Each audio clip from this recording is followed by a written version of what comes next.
സ്വന്തം ജീവൻ പണയം വെച്ചും കായലിൽ വീണ അമ്മയുടെയും കുഞ്ഞിന്റെയും ജീവശ്വാസമായി മാറിയ ധീരനാവികൻ വിഷ്ണു ഉണ്ണിയുടെ ജ്വലിക്കുന്ന ഓർമ്മകൾക്ക് മുന്നിൽ പ്രണാമമർപ്പിച്ച് തൃത്താല മേഴത്തൂർ നാട്.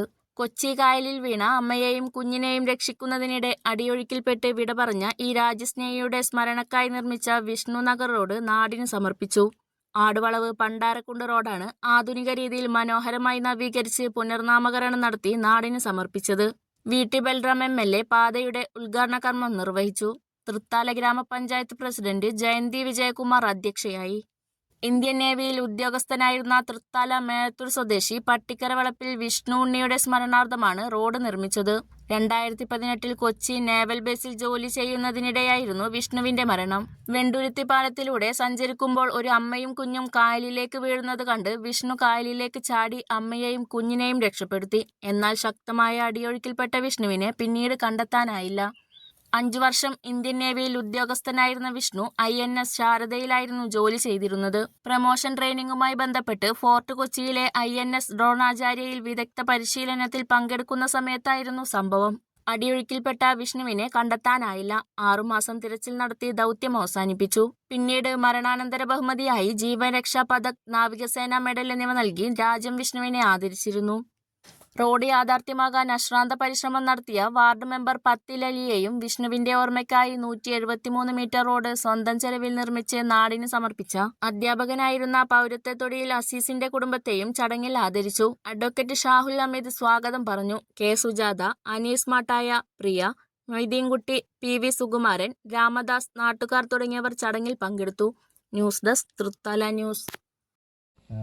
ഇത്രയും ജനകീയമായ ഒരു ഉദ്ഘാടനം ഒരു റോഡിന് ഈ സമീപകാലത്തൊന്നും ഇതുപോലെ ഉണ്ടായിട്ടുണ്ടാവില്ല എനിക്ക് തോന്നുന്നു.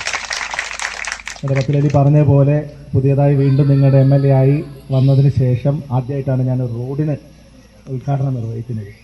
അത് ഇങ്ങനെ ഒരു ജനകീയമായ ഒരു വികസന പ്രവർത്തനത്തിൻ്റെ ഭാഗമാണ് എന്നുള്ളതിൽ സന്തോഷമുണ്ട്. ഇവിടെ ശ്രീ ഷാഹുൽ അമീദ് അതിൻ്റെ ചരിത്രവും പശ്ചാത്തലവും ഒക്കെ വളരെ കൃത്യമായിട്ട് വിശദീകരിച്ചു. എല്ലാ അർത്ഥത്തിലും അദ്ദേഹം സൂചിപ്പിച്ചതുപോലെ ഇതൊരു മാതൃകയാണ്. രഞ്ജി പറഞ്ഞ പോലെ എല്ലായിടത്തും ഇത് ആവർത്തിക്കാൻ പറ്റുമോ എന്ന് നമുക്കറിയില്ല.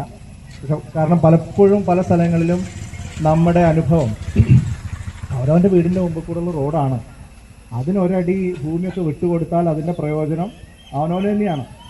അവനവൻ്റെ വീട്ടിലേക്ക് വരുന്ന റോഡ്, വാഹനങ്ങൾ, അല്ലെങ്കിൽ അപ്പുറത്തും ഇപ്പുറത്തുള്ള വീടുകളിലേക്ക് വരുന്ന വാഹനങ്ങൾ, അതാണ് അവിടെ സ്ഥലം കിട്ടാതെ ബുദ്ധിമുട്ടായി എപ്പോഴും ഹോണടിച്ച് എപ്പോഴും അതുമായിട്ട് ബന്ധപ്പെട്ട തർക്കങ്ങളൊക്കെ ആയിട്ട് നിൽക്കാറുള്ളത്.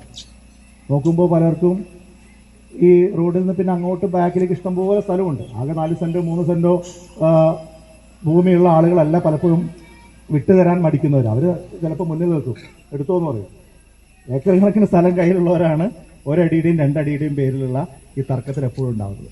അപ്പോൾ അതിൽ നിന്ന് തീർത്തും വ്യത്യസ്തമായിട്ടുള്ള ഒരു മനോഭാവം, ഒരു നല്ല സംസ്കാരം നിങ്ങൾ മുന്നോട്ട് വെച്ചു എന്നുള്ളതിൽ ഈ നാട്ടിലെ മുഴുവൻ ആളുകളോട് ഞാൻ പ്രത്യേകമായിട്ടുള്ള നന്ദി പറയുന്നു. നല്ലൊരു മാതൃകയാണ്. നമുക്കത് പറ്റാവുന്ന സ്ഥലങ്ങളിലൊക്കെ ആവർത്തിക്കാൻ സാധിക്കണം. അതോടൊപ്പം ഇതിൻ്റെ ഫണ്ട് കണ്ടെത്തിയത് നമ്മുടെ റോഡാണ്. തീർച്ചയായിട്ടും വികസനം എന്ന് പറയുന്നത് ഓരോരുത്തരുടെ അവകാശമാണ്. ഇത് ഗവൺമെൻറ് ചെയ്യേണ്ടതാണ്, അല്ലെങ്കിൽ പഞ്ചായത്ത് സംവിധാനങ്ങളൊക്കെ ചെയ്യേണ്ടതാണ് എന്ന് നമുക്ക് തീർച്ചയായിട്ടും പറയാം. പക്ഷെ പ്രായോഗികമായിട്ട് ചില കാര്യങ്ങൾ കൂടി നമ്മൾ മനസ്സിലാക്കണം. ഇപ്പോൾ സത്യത്തിൽ പഞ്ചായത്തിനാവട്ടെ സർക്കാരിനാവട്ടെ വികസന പ്രവർത്തനങ്ങൾ നമ്മൾ ഉദ്ദേശിച്ച രീതിയിൽ മുന്നോട്ട് കൊണ്ടുപോകാൻ കഴിയുന്നൊരു സാമ്പത്തിക അവസ്ഥ ഇല്ല എന്നുള്ളതാണ് യാഥാർത്ഥ്യം. ഇപ്പോൾ സംസ്ഥാനത്തിൻ്റെ സാമ്പത്തിക സ്ഥിതിയെക്കുറിച്ച് കഴിഞ്ഞ ദിവസം ധവളപത്രത്തിലൂടെ